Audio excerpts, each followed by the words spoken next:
So this is, as Cherry said, a vampire known by Patience Mackarness. That summer half-term in Palma de Mallorca, both our kids were in a vampire phase.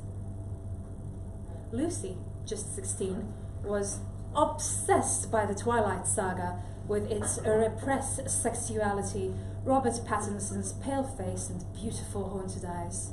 Jack, aged 9, preferred the vampire bat side of things.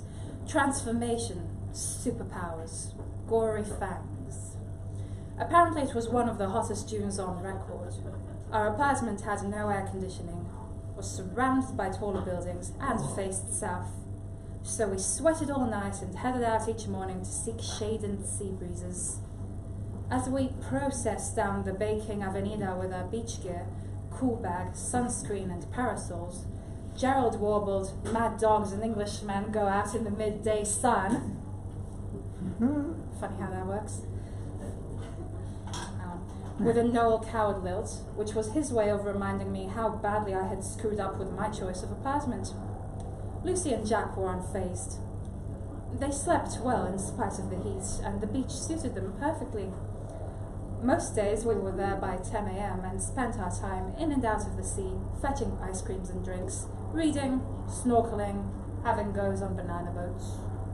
We always ate lunch at the same restaurant, which had a flame tree growing in the centre of its shady courtyard. It was under the flame tree that we got talking about the finer points of vampirism. Should I let this go? Probably Trump again. Casting a shade. Jack said, "You know how you can tell a vampire is a vampire because it doesn't cast a shadow?" Lucy said in her weary, "I know it all because I'm 16 way." Of course, quite, who doesn't? But if the sun's right overhead, like now, no one casts a shadow, do they? So, if a vampire was here, we wouldn't know.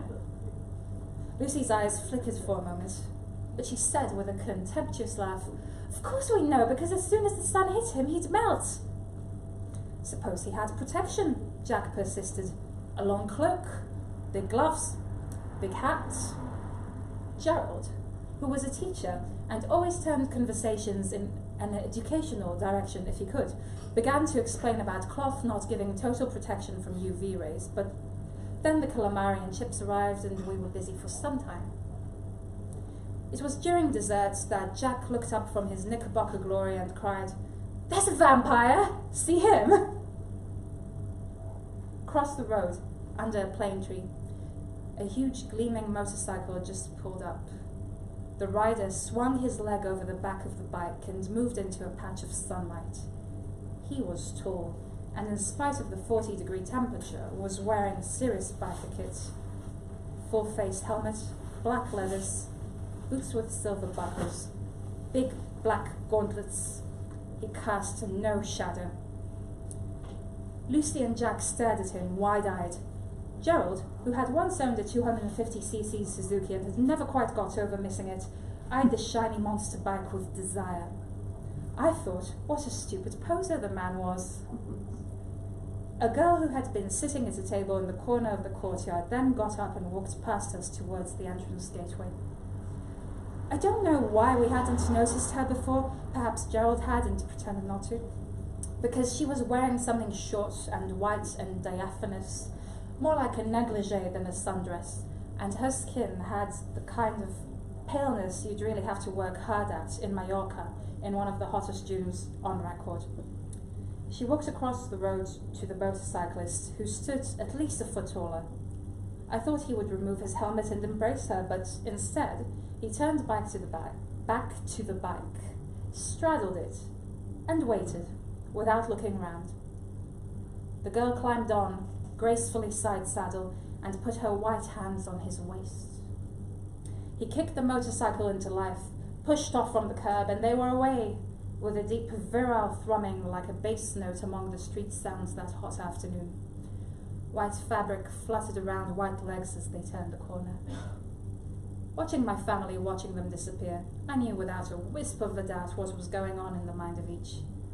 Lucy, was feeling in her own fingertips the smoothness of the black leather, the lean male flanks underneath. Jack was picturing the whole ensemble gathering itself in a mid-air blur, morphing into something with huge beating wings. Gerald's breathless attention, I understood with relief and a dash of disappointment, was focused not on the white thighs of the passenger, but on the blackened chrome beasts underneath them. And I ordered another chocolate con churros with extra cream.